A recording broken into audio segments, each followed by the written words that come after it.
Assalamualaikum warahmatullahi wabarakatuh. Alhamdulillahirabbil alamin. Syukur atas kehadiran Allah Subhanahu wa taala karena dengan limpah rahmat hidayahnya sehingga pada hari ini kita semua masih diberikan nikmat sehat. Yang kedua kalinya salawat serta salam dan saja kita hidupkan kepada junjungan Nabi kita Nabi Muhammad SAW. Mudah-mudahan kita sebagai umatnya mendapat syafaat sampai di yaumul kiamat. Baik, ucapan pertama, ucapan terima kasih atas partisipasi dari Ibu Kepala Sekolah, kemudian Bapak Ibu Guru. Mungkin dalam hari ini kita beberapa kali istilahnya merepoti jenengan untuk kegiatan kita. Dalam kegiatan hari ini adalah aksi nyata diseminasi modul budaya positif, yaitu modul 1.1. Kegiatan hari ini, rangkaian kegiatan agenda hari ini yang pertama pembukaan, kemudian sambutan dari kepala sekolah, pemaparan materi oleh CGP, refleksi, kemudian penutup. Adapun kegiatannya nanti langsung kita handle dari kita dan Bu Ulfa, kemudian kita langsung materi. Untuk selanjutnya saya serahkan untuk sambutan dari Ibu Kepala Sekolah.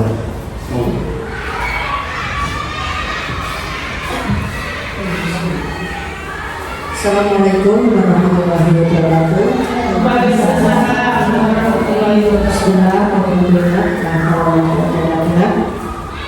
Yang saya hormati Bapak Ibu CGP SDN Banjar 2, yang saya hormati Ibu-ibu guru SDN Banjar 2. Alhamdulillah pada kesempatan hari ini kita diberi kesehatan sehingga kita dapat mengikuti kegiatan dari teman kita CGP dalam menyampaikan aksi nyatanya. Selawat serta salam tak lupa kita curahkan kepada junjungan kita Nabi Muhammad SAW. Semoga kita mendapatkan syafaatnya di yaumul akhir nanti. Amin amin ya rabbal alamin. Bapak Ibu sekalian yang saya hormati, alhamdulillah teman kita sudah melaksanakan CGP ini sudah berjalan beberapa bulan, dan ini untuk yang kesekian kali ya, kita dukung teman kita. Semoga dalam melaksanakan tugasnya di CGP ini bisa berjalan dengan lancar dan menghasilkan peningkatan khususnya bagi sekolah kita. Dengan adanya CGP ini, kita harapkan teman-teman yang lain juga bisa mengikutinya. Nanti setelah Pak Imam dan Bu Husnul, monggo silahkan yang lainnya untuk ikut daftar di CGP. Nah, kita bisa berbagi ilmu, bisa menambah ilmu juga, karena ilmu itu sungguh sangat luas. Ilmu itu ya. Jadi di aksi nyata Pak Imam dan Bu Husnul ini silakan kita ikuti dengan seksama, dan semoga bisa kita bisa sharing, kita bisa berbagi dengan apa yang diperoleh dari Pak Imam dan Bu Husnul. Ini bisa menambah pengetahuan kita juga. Ya. Mungkin itu yang dapat saya sampaikan. Semoga Pak Imam dan Bu Husnul bisa menjalankan tugas dengan baik dan bisa melaksanakan CGP ini dengan lancar dan sukses. Saya kira wassalamualaikum warahmatullahi wabarakatuh. Matur suwun, terima kasih Ibu Kepala Sekolah atas motivasi dan bimbingan buat kita. Baik, untuk kegiatan hari ini istilahnya kita aksi nyata itu artinya kita berbagi materi yang sudah kita dapatkan. Nanti kemungkinan ada hal-hal baru yang kita bisa belajar bersama dan kita pelajari bersama, yaitu yang pertama tujuan diskriminasi pertama menyebarkan pemahaman dan penerapan budaya positif, kemudian memahami pentingnya mengetahui kebutuhan belajar di lingkungan yang memfasilitasi seluruh individu di sekolah agar dapat meningkatkan berbalansinya secara aman dan nyaman. Kemudian menggerakkan komunitas sekolah bersama-sama mengembangkan dan mewujudkan visi sekolah yang berpihak pada murid berdasarkan nilai-nilai kebijakan. Next, selanjutnya ini pertanyaan pemantik, nanti bisa salah satu dari teman menjawab. Ini ada pernyataan setuju dan tidak setuju. Pertama, hukuman dapat mendisiplinkan murid ini, setuju apa tidak kalimat seperti ini? Tidak setuju. Baik. Dua, nanti kita bahas untuk materi sebelumnya. Pemberian hukuman dengan hal positif seperti membaca atau membersihkan halaman sekolah dapat meningkatkan disiplin anak. Di sini setuju apa tidak? Misalkan kita beri hukuman dengan membersihkan WC, kemudian membaca buku sampai berapa jam, itu menurut jenengan setuju apa tidak? Tidak setuju juga. Nanti kita akan bahas di materinya. Kemudian memberikan penghargaan dapat meningkatkan motivasi belajar. Artinya, kalau nilainya bagus saya beri hadiah ini, kalau nilainya jelek saya tidak memberi hadiah. Apakah itu termasuk hal yang positif atau negatif? Setuju atau tidak tergantung jenengan. Tidak setuju. Setuju. Baik. Next, selanjutnya nanti kita bahas materi dan topik dalam eksplorasi konsep. Ada 5, 1, 2, 3, 4, 5, 6. Yang pertama disiplin positif dan nilai-nilai kebijakan universal. Kemudian teori motivasi, hukuman, penghargaan, dan restitusi. Kemudian keyakinan kelas, keyakinan kelas, kebutuhan dasar manusia dan dunia yang berkualitas. Kemudian restitusi atau posisi kontrol, restitusi segitiga restitusi. Nah, dalam modul ini nanti kita akan belajar sebagai guru kita sudah benar atau tidak memberi hukuman, entah itu kata-kata kasar atau kita langsung memvonis memberi hukuman. Dan di sini modul ini dibahas secara lengkap bagaimana cara menyelesaikan, cara awal untuk memberi jalan keluar atas masalah yang dihadapi. Next. Yang pertama adalah disiplin positif dan nilai-nilai kebijakan universal. Next. Perubahan paradigma. Di sini ada ilustrasi apa itu soal kegiatan kepala tangan. Di sini ada A dan B, ada Anda dan teman Anda. Sobeklah secari kertas kecil, tuliskan benda atau suatu hal yang sangat berharga untuk Anda. Kemudian letakkan di salah satu tangan Anda, genggam suatu tersebut dengan segala daya. Buatlah sebuah kepalan. Teman Anda B akan mencoba sekuat tenaga dengan berbagai cara untuk meminta memberikan tersebut. Misalkan Bu Ica memberi kertas, menulis suatu kertas itu yang berharga. Kemudian Bu Lulut akan sebisa mungkin dengan cara untuk membuka tangan tersebut atau merebut hal tersebut. Kemungkinan banyak dua hal yang terjadi. Yang pertama adalah Bu Ica akan mempertahankan sebisa mungkin atau semaksimal mungkin. Tentu saja Bu Lulut juga akan berusaha untuk membuka genggaman tangan. Itu ada filosofinya. Nanti berarti hal yang berharga tentu kita akan menjaga, tentu akan kita pertahankan sebaik mungkin atau semaksimal mungkin. Next, betul. Perubahan paradigma atau teori kontrol pilihan. Ilustrasi kontrol di sini ada menurut Dr. William Deser. Contoh teori kontrol, ilusi guru mengontrol murid. Kemudian ilusi bahwa kritik dan membuat orang merasa bersalah dapat mengeluarkan karakter. Jadi seperti kita mengkritik seseorang dan membuat orang tersebut itu merasa bersalah. Aku sudah bersalah melakukan hal tersebut. Kemudian ilusi bahwa semua penguatan positif, efektif dan bermanfaat, semua penguatan positif artinya kita memberi penghargaan positif, apakah itu berdampak positif secara keseluruhan atau bahkan sebaliknya. Kemudian ilusi bahwa orang dewasa memiliki hak untuk memaksa. Misalkan kita mempunyai anak, kalau anak kita tidak mau belajar, kita berhak untuk memaksa, bahkan untuk bertindak yang agak kasar. Nah, itu ada beberapa perubahan paradigma yang harus kita lakukan. Next, Bu.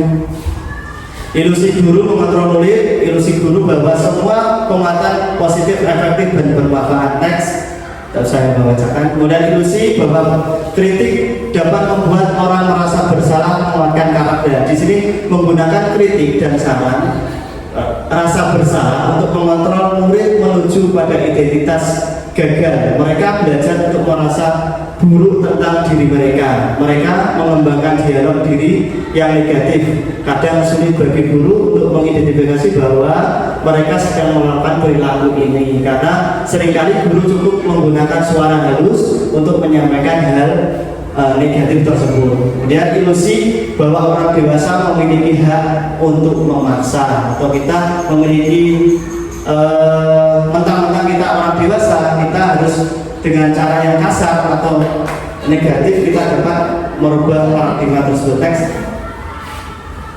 Nah, siapa perubahan paradigma stimulus respon atau teori kontrol pilihan? Siapa sesungguhnya yang memiliki teori kontrol? Di sini ada dua, stimulus respon, kemudian teori kontrol. Kita ambil salah satu contoh saja.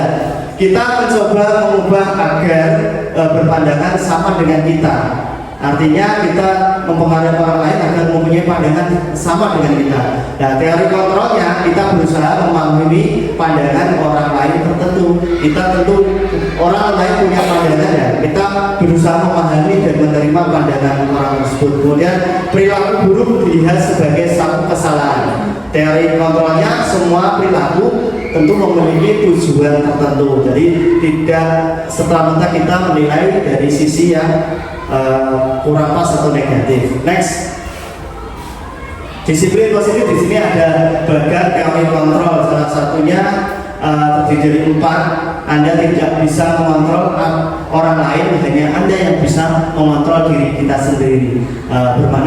Makna disiplin belajar kontrol diri dengan menggali potensi kita agar mencapai tujuan mulia. Kemudian semua perilaku memiliki tujuan. Teori motivasi untuk menghindari dari lingkungan, mendapatkan imbalan, untuk menghargai diri sendiri, dan sebagainya. Next, dulu di sini nanti membahasnya. Apakah disiplin positif itu? Disiplin positif adalah salah satu cara menerapkan disiplin yang bertujuan untuk menumbuhkan kesadaran serta memberdayakan proses diri tanpa imbalan penghargaan atau reward, ancaman atau hukuman. Posisi kita kebanyakan masih sebagai penghukum. Kita tidak mau tahu alasan anak kalau melakukan kesalahan seperti apa, tidak tahapan untuk mengeksekusinya seperti apa. Saya sendiri memposisikan masih sebagai penghukum. Dari pembelajaran modul ini saya sedikit banyak belajar tentang teori-teori tersebut. Kemudian sebagai pendidik, tujuan kita adalah menciptakan murid yang memiliki disiplin diri sehingga mereka berperilaku mengacu pada nilai-nilai kebijakan universal. Next, kebijakan universal di sini terkabur dalam nilai institusi organisasi, penguatan profil pelajar Pancasila. Di sini ada muatannya yaitu beriman dan bertakwa dan sebagainya. Terus kemudian Ibu Prioritas Program di sini terdiri dari toleransi, rasa hormat, integrasi, mandiri, dan sebagainya. Terus 9 pilar karakter Indonesia Heartfelt atau IHF, yaitu salah satunya cinta Tuhan segenap ciptaannya, kemudian kemandirian dan tanggung jawab dan sebagainya. Next, kebijakan universal, selanjutnya keterampilan hidup, petunjuk hidup, kemudian desakan inisial virtue atau empati, suara hati, kontrol diri, rasa hormat, kebaikan dan sebagainya. Lanjut. Nilai kebijakan institusi yaitu merasa peduli, rajin, integritas, rasa hormat. Ini meliputi peduli, keterus-terangan, rajin, keberanian, integrasi, kebahagiaan, rasa hormat itu termasuk dalam tanggung jawab, pengabdian, kebijaksanaan dan sebagainya. Silakan menjawab pertanyaan berikut di sini. Sebagai seorang pendidik, saat Anda hadir di suatu pelatihan, motivasi apa yang mendasari tindakan Anda? Misalkan kita ditempatkan, kita mendapat undangan untuk mengikuti workshop atau pelatihan. Pertanyaan pertama, apakah Anda hadir karena tidak ingin ditegur oleh pihak panitia atau pengawas Anda dan mendapatkan teguran, menghindari tindakan kenyamanan mendukung, atau Anda ingin dilihat dan dipuji oleh lingkungan Anda? Nah, di sini kalau Bapak Ibu menjawab apakah ini sudah masuk dengan kriteria kita.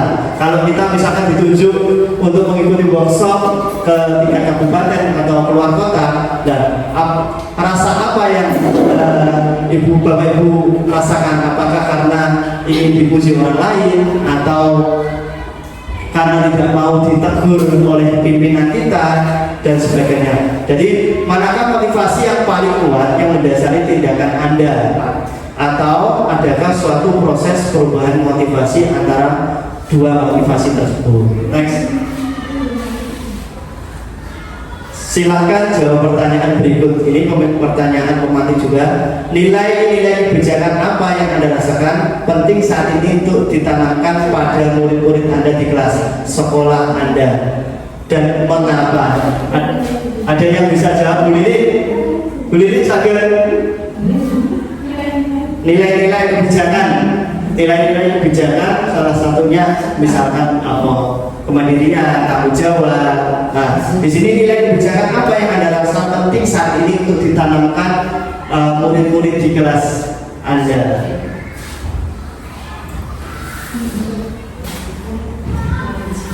Baik, terima kasih atas kesempatannya.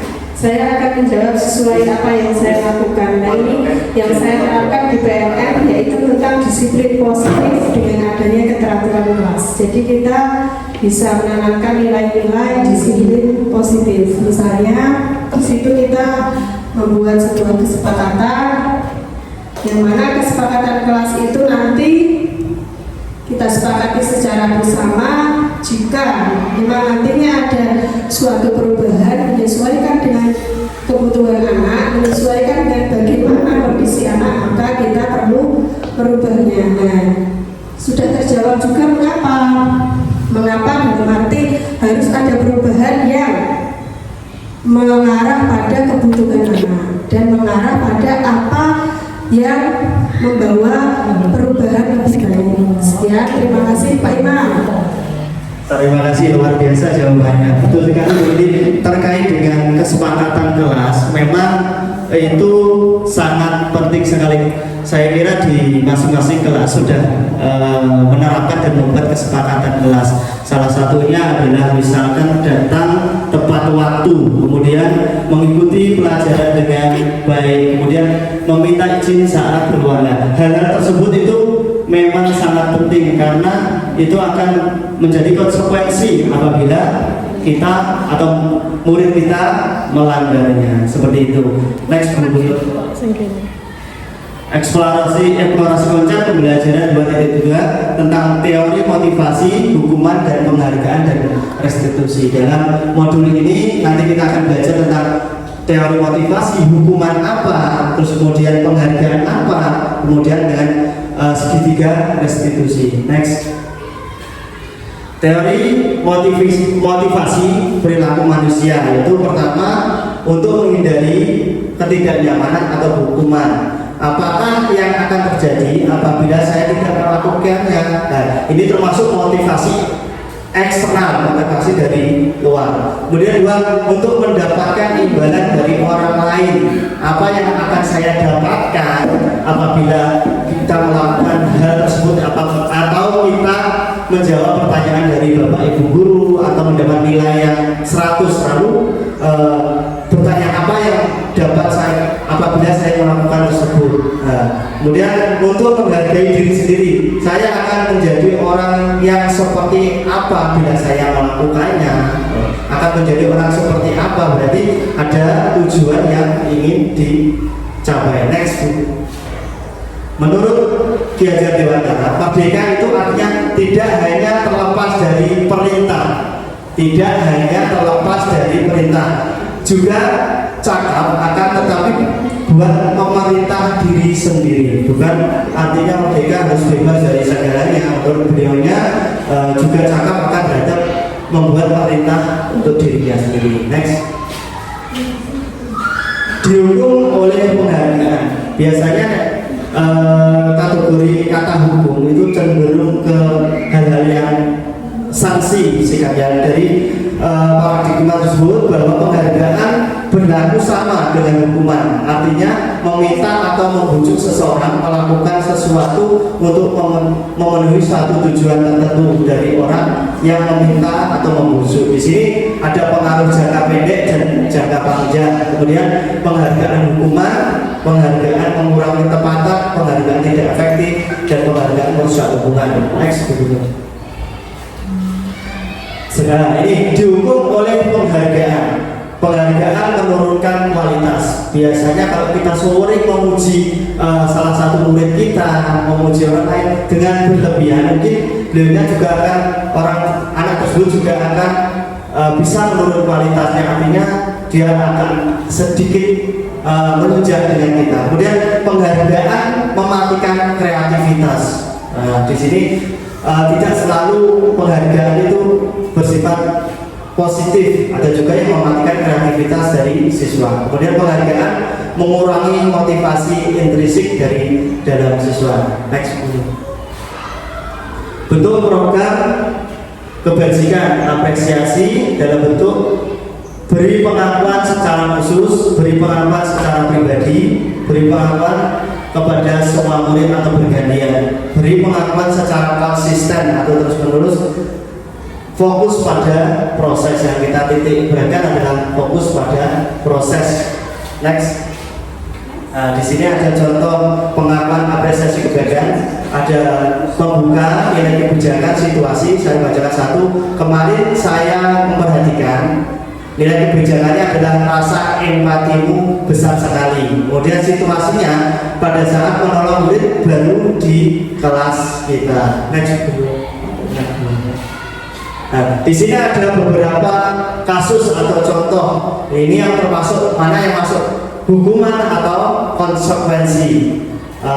Salah satu contoh, mencatat 100 kali di dalam buku sebuah kalimat saya tidak akan terlambat lagi karena terlambat sekolah. Berarti ini termasuk hukuman atau konsekuensi, Bapak Ibu.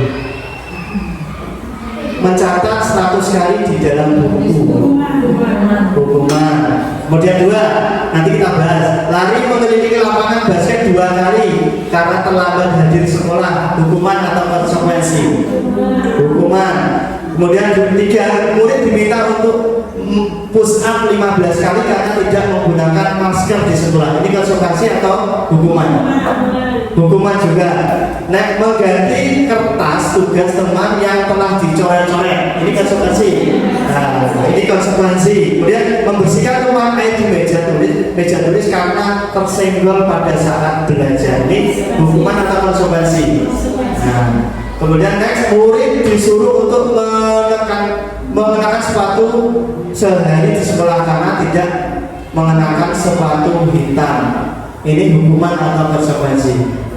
Murid disuruh untuk mengenakan sepatu, tidak mengenakan sepatu karena tidak memakai sepatu yang berwarna hitam. Hukuman ini termasuk menyalahi aturan. Ya. Lari mengelilingi lapangan basket 2 kali karena terlambat 10 menit untuk kegiatan pembelajaran. Hukuman. Next, ini jawabannya dari instruksi tersebut. Hukuman, konsekuensi, hukuman dan konsekuensi. Mengelilingi lapangan basket 2 kali karena terlambat 10 menit dalam mengikuti pelajaran. Untuk pelajaran besok. Ya, tadi mana yang sekiranya kurang pas jawabannya? Yang lari. Yang ini. Lari mengelilingi lapangan basket 2 kali karena terlambat 10 untuk mata pelajaran PJOK. Menurut jenengan apa? Kan hukuman. Kalau menurut buku di sini ada konsekuensi karena ini hanya terfokus pada satu mata pelajaran. Misalkan kalau terlambat sekolah di awal itu mungkin ada hukumannya. Seperti ini mungkin ada beberapa yang kurang pas ini sesuai dengan di modul. Ini seperti ini jawabannya. Next, Gubernur. Perbedaan hukuman dan konsekuensi. Di sini ada beberapa contoh, saya bacakan 2 atau 1. Hukuman sesuatu yang menyakitkan harus terjadi, itu karena masuk dalam hukuman. Kemudian konsekuensinya sesuatu harus terjadi, karena melakukan sesuatu ya harus berani menerima konsekuensi, jadi sesuatu harus terjadi. Terus kemudian membuat anak sakit fisik maupun hati untuk jangka waktu yang lama, dengan mungkin kata-kata kita tidak sengaja menyinggung perasaan, dan itu di bawah waktu yang jangka panjang sampai lama. Nah, kemudian konsekuensinya anak menghargai disiplin. Di sini ya konsekuensi dari tersebut anak dapat menghargai disiplin. Terus kemudian paksaan itu konsekuensinya stimulus atau tanggapan. Next, saya tadi sering menyebutkan restitusi. Sedikit saya bahas. Restitusi adalah proses menciptakan kondisi bagi murid untuk memperbaiki kesalahan mereka sehingga mereka bisa kembali pada kelompok mereka dengan karakter yang lebih kuat. Artinya proses menciptakan kondisi untuk memperbaiki kesalahannya sendiri. Jadi untuk lebih sadar apa yang sedang dilakukan itu termasuk hal yang salah atau benar. Next. Ini contoh-contoh bentuk hukuman konsekuensi tadi sudah. Lanjut. Ciri-ciri restitusi ada 9. Salah satunya bukan untuk menebus kesalahan, namun untuk belajar dari kesalahan. Nah, di sini bedanya dengan yang tadi hukuman dan konsekuensi. Untuk restitusi itu bukan untuk menebus kesalahan, tapi untuk belajar dari kesalahan. Kemudian memperbaiki hukuman, tawaran, bukan paksaan, dan sebagainya. Lanjut. Mau masuk modul eksplorasi konsep pembelajaran 3, yaitu keyakinan kelas. Mengapa kita tidak peraturan saja? Mengapa harus ada keyakinan kelas? Nah, kemarin tadi Bu Lili ada kesepakatan kelas, ini ada yang namanya keyakinan kelas. Yang pertama, contohnya mengapa kita memiliki peraturan harus menggunakan helm bila mengendarai kendaraan roda 2. Nah, ini merupakan keyakinan yang harus dicapai. Kemudian mengapa kita memiliki peraturan 3M, menggunakan masker, mencuci tangan, dan menjaga jarak 5,5 meter. Kemudian mengapa kita memiliki peraturan harus datang tepat waktu pada saat mengikuti pelatihan dan sebagainya. Nah, untuk mendukung motivasi intrinsik kembali ke nilai-nilai keyakinan. Nah, budaya positif ini ada bagian lingkaran. Budaya positif meliputi lingkungan positif, keyakinan kelas, baru ke peraturan kelas. Lagi dulu. Nah, mana yang merupakan keyakinan kelas? Mengapa? Di sini ada contoh. Kita ambil contoh salah satu TK yang ada di Dharma Warga Pustana. Kesepakatan kelas contohnya pertama, datang tepat waktu, harus mengucapkan salam. Kemudian menjaga kebersihan kelas, berdoa sebelum dan sesudah kegiatan, aktif dalam pembelajaran. Kemudian yang terakhir tertib. Untuk kesepakatan kelas ada sedikit perbedaan konteks. Yang pertama, kami guru dan murid saling menyayangi. Kemudian kami murid yang semangat untuk belajar. Kami murid yang peduli dengan teman-teman. Di sini kesepakatan kelas biasanya dibuat sebelum mulai pembelajaran suatu mata pelajaran tertentu. Kesepakatan kelas bisa terdiri dari beberapa hal, salah satunya tertib, mengikuti pembelajaran sampai akhir, dan sebagainya. Kegiatan pendalaman keyakinan kelas dan tabel. Next, Nah, kegiatan berdoa tadi soal 2, rasa hormat ini terdengar suatu orang berbicara, yuk saya bantu, kita bisa selesaikan bersama. Ini ada terdengar, terlihat, kemudian berperilaku. Contohnya berperilaku adalah tersenyum ramah, memberikan salam hormat. Untuk yang terlihat berempati terhadap perasaan orang lain, memegang barang milik orang lain, ini yang terlihat atau kasat mata istilahnya. Kemudian next, ini termasuk keyakinan kelas atau tidak ada bentuk soal. Peraturan pertama, selalu kembalikan buku di tempatnya. Ini termasuk kesepakatan kelas atau keyakinan buku. Keyakinan ini dilarang mengganggu orang lain, kemudian hadir di sekolah 15 menit sebelum pembelajaran dimulai, dilarang melakukan kekerasan, gunakan masker dan juga next dulu langsung saya bahas. Ini keyakinan kelasnya selalu membalikan buku di tempatnya, merupakan pokok tanggung jawab. Kemudian dilarang mengganggu orang lain, artinya keyakinan kelasnya harus menghormati orang lain. Kemudian sampai dengan jangan berlari di kelas atau koridor, itu termasuk dalam keselamatan dan keamanan. Next. Masuk di evaluasi konsep di pembelajaran 4, kebutuhan dasar manusia dan dunia berkualitas. Artinya kebutuhan dasar manusia yang pertama adalah tentu next. Nah, kebutuhan dasar manusia adalah segala sesuatu yang kita lakukan untuk mendapatkan yang apa kita inginkan. Seluruh tindakan yang kita lakukan memiliki tujuan tertentu. Mulai semua usaha terbaik yang kita lakukan adalah dalam rangka agar kebutuhan kita terpenuhi. Kebutuhan paling utama apa dalam kebutuhan utama manusia? Makan dan minum, betul sekali. Kemudian ada terbagi di pelajaran kelas 4, ada kebutuhan pokok, primer, sekunder, dan tersier. Itu masuk dalam pembelajaran. Kebutuhan dasar manusia yang pertama adalah menurut teori William Glasser adalah kasih sayang dan rasa diterima. Tentu kita sebagai manusia ingin mendapat kasih sayang dari orang lain, terutama dari keluarga. Kemudian kesenangan, rasa senang dari hati. Biasanya konteksnya kita ingin biasanya rekreasi atau istilahnya healing, itu merupakan kesenangan dari hati kita. Terus penguasaan dan kebebasan. Next. Nah, kebutuhan dasar manusia tadi, kebutuhan itu makan, minum, berpakaian, tempat tinggal, dan lain-lain. Kasih sayang, rasa diterima, dipedulikan, terus kerjasama menjadi bagian dari sebuah kelompok. Penguasaan tadi, rasa diterima, dipedulikan, berbagi. Kemudian kebebasan, mandiri, memiliki pilihan dan memiliki pilihan. Kita ingin seperti apa, kita memilih seperti apa. Terus kemudian kesenangan, bermain, humor, antusiasme, kemudian tertawa, identik dengan rasa senang dari dalam hati. Next.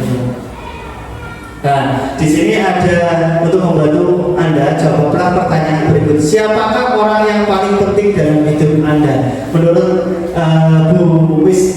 Bu Ica, siapa orang yang paling penting dalam hidup Anda?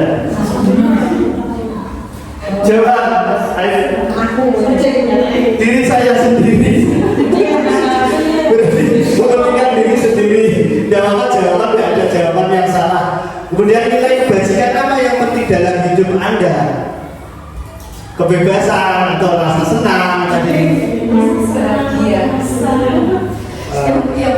Kalau Anda menjadi orang yang ideal, karakter atau sifat Anda yang paling inginkan Anda ingin pada diri Anda sendiri itu seperti apa? Seorang yang ideal, orang yang lulus api,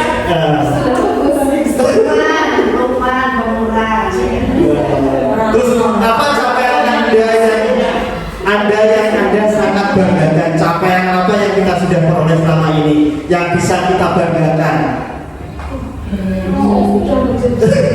Menjadi guru yang baik, merasa menjadi guru yang terbaik. Terus apa pekerjaan yang ideal bagi Anda? Guru kelas ya. Mudah-mudahan tercapai apa yang yang menjadi cita-cita.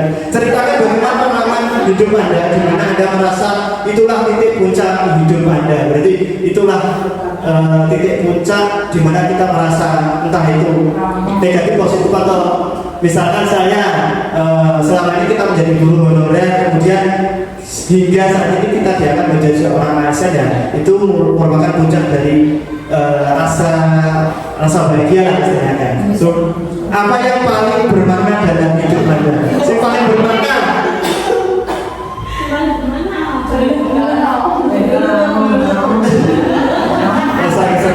Next, yang terakhir posisi kontrol. Next, 5 posisi kontrol bagi guru. Ini perlu kita ketahui. Yang pertama adalah penghukum. Mungkin posisi kita banyak yang masih sebagai penghukum. Kemudian pembuat rasa bersalah.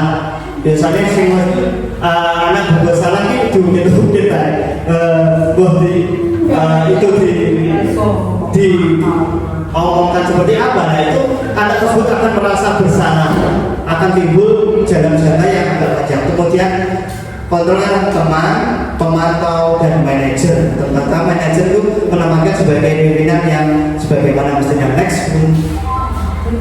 5 posisi kontrol. Di sini ada penghukum, pembuat rasa bersalah, teman, pemantau. Saya membiasakan 1 penghukum, menghardi, menunjuk-nunjuk, menyakiti, kemudian menyindir secara terus-menerus. Itu termasuk dalam penghukum. Kemudian pembuat rasa bersalah, berceramah dan mengatakan seharusnya ibu sangat kecewa sekali atas apa yang kamu lakukan dan sebagainya. Teman, membuat alasan-alasan untuk muridnya. Pemantauan, menghitung, mengukur dan sebagainya. Manajer mengajukan pertanyaan dan sebagainya. Next, gitu. Nah, pernyataan di sini ada tugas, ada pernyataan siapa yang mengatakan. Di sini contohnya, saya kecewa sekali dengan kamu. Berarti di sini siapa yang mengatakan itu? Guru atau teman atau guru? Boleh. Kemudian kamu tidak pernah benar melakukannya. Ayo lakukan demi ibu bapaknya saja langsung kembali. Nah, saya kecewa sekali dengan kata-katamu. Berarti membuat orang merasa bersalah pada lakoni, tapi dia merasa bersalah. Kemudian tidak pernah, itu termasuk penghukum. Ayo lakukan demi bapak ibu. Berarti termasuk siapa yang mengatakan adalah teman. Apakah kamu mendapatkan stiker bintang hari ini? Berarti ini termasuk kalimat pertanyaan atau disebut dengan pemantauan. Bagaimana kamu bisa menyelesaikan masalah hari ini? Kita posisinya sebagai manajer.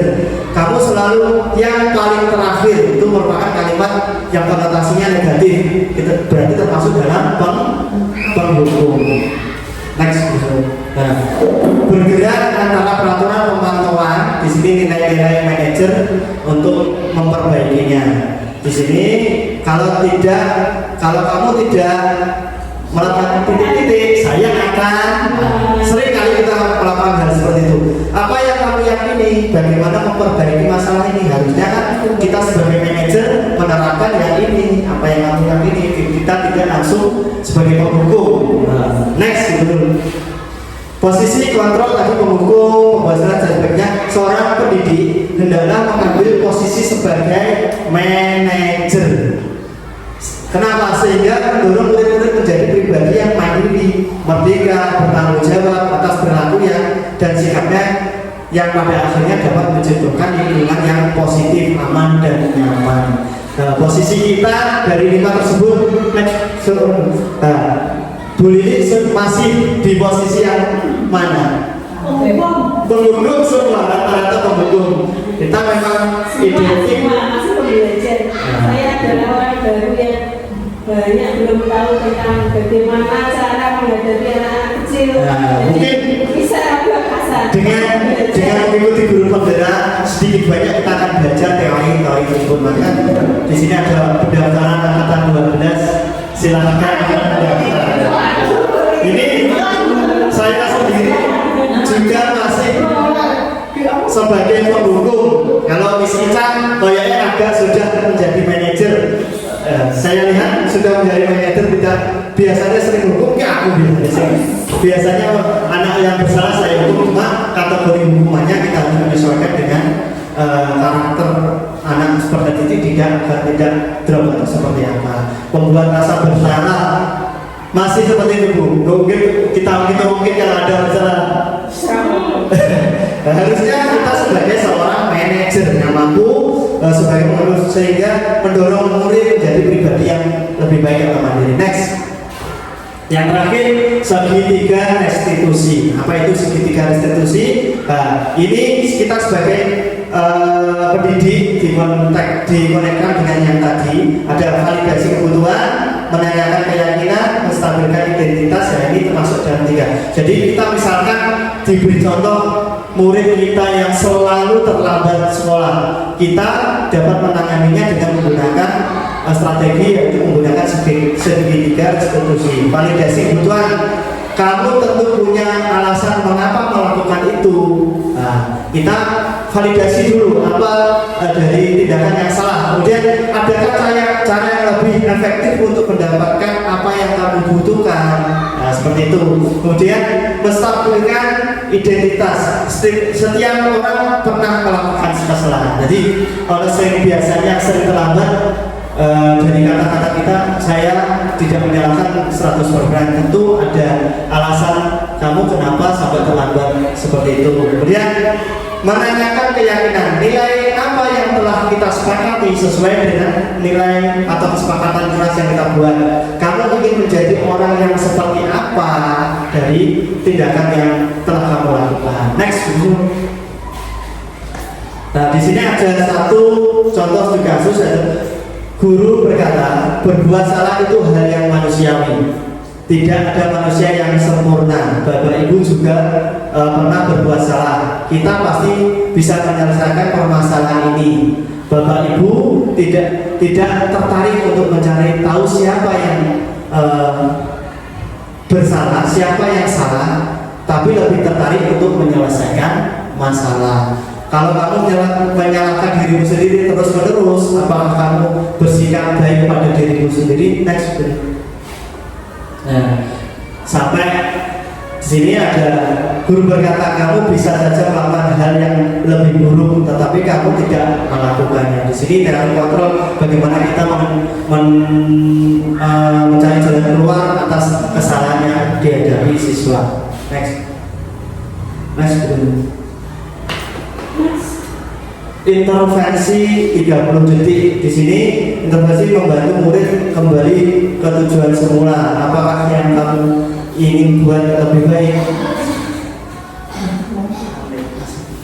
Kemudian apakah saat ini sedang menjadi orang yang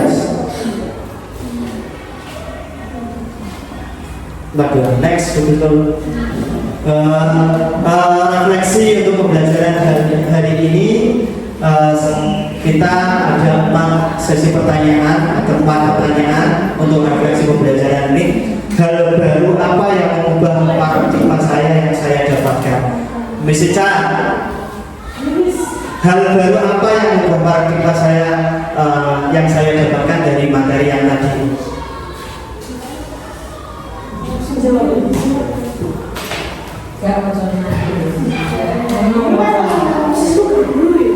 Dulu tak sakit dulu. Tak sakit dulu. Hal baru yang mengubah paradigma. Mungkin saya menjadi yang tidak cepat menghukum, maksudnya menjadi siswa bahwa kamu salah atau kamu melakukan suatu kesalahan, dan saya akan mencari solusi bagaimana kenapa kesalahan itu juga seperti itu. Luar biasa, itu termasuk dengan penerapan segitiga restitusi. Jadi kita mencari kesalahan apa yang harus dilakukan, kenapa dan sebagainya. Kemudian nomor 2, perasaan apa yang muncul selama mengikuti sesi ini, khususnya mengenai makna disiplin dan motivasi intrinsik. Di sini pembahasannya langsung saja bagus dulu, sakit dulu. Selesai. Perasaan yang muncul apa? Ya, terima kasih. Itu nomor 2.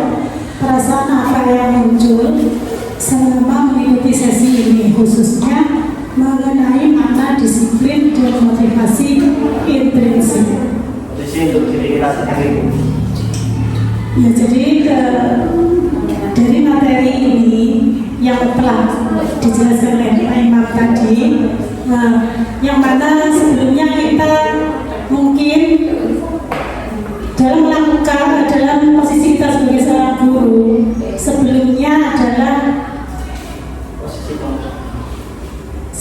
kita mungkin masih menerapkan seperti penghukum atau yang lain tadi ya, benar tadi, dan ternyata kita itu lebih baiknya sebagai seorang manajer. Nah, setelah kita mengetahui seperti itu, mungkin kita bisa memperbaiki untuk kedepannya bagaimana sebaiknya kita dalam menghadapi anak-anak, khususnya dalam menghadapi masalah mereka. Terima kasih Bu Husnul. Kemudian tadi perasaan Bu Husnul lebih bisa memposisikan diri kita sendiri, apakah itu sebagai penghukum dan sebagainya. Tinggal peran Apok seperti apa yang saya telah lakukan selama mengikuti modul ini. Dulu, peran Apok sebagai penghukum untuk manajer atau Among.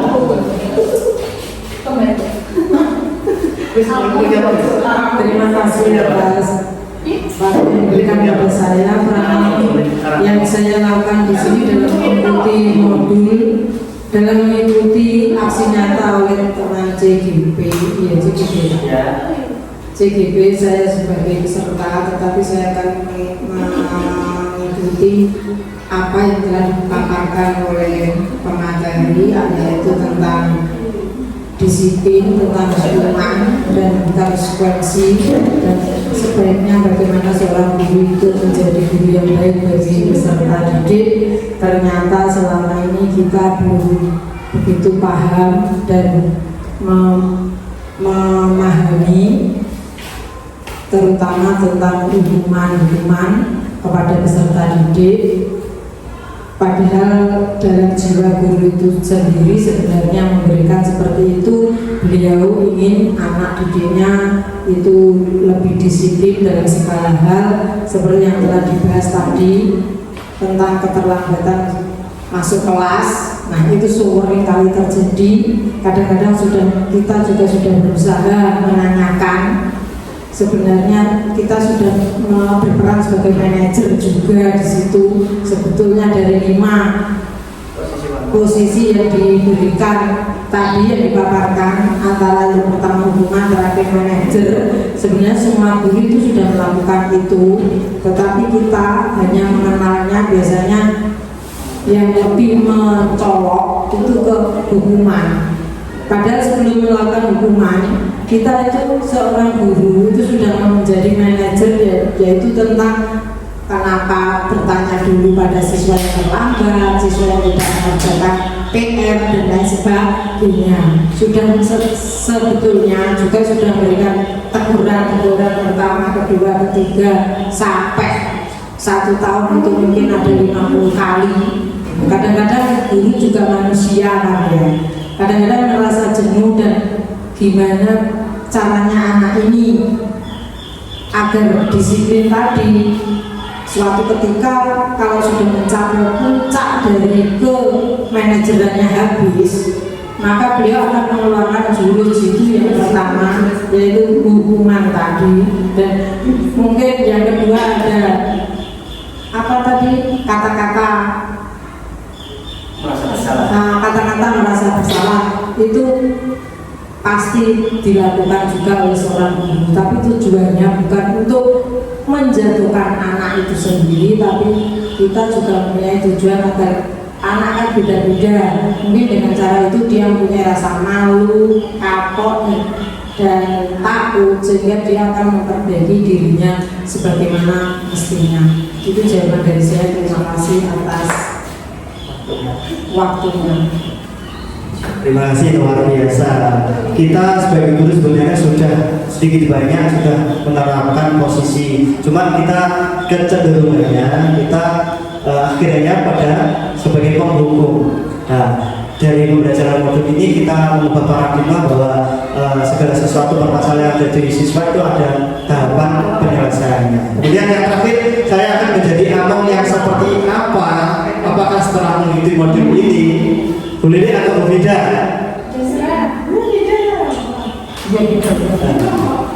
Pengen jadi among seperti apa? Terima kasih atas kesempatan yang diberikan. Setelah mengikuti modul ini, saya akan menjadi among yang menyenangkan, dapat memanage kelas dengan baik, serta meminimalisir hukuman. Terima kasih. Luar biasa. Dari 4 pertanyaan ini kita dapat mengambil kesimpulan bahwa semua kita proses belajar, artinya dari yang belum tahu kita sedikit lebih tahu dari modul ini tentang bagaimana menghukum siswa, kemudian keyakinan kelas, kemudian kesepakatan kelas.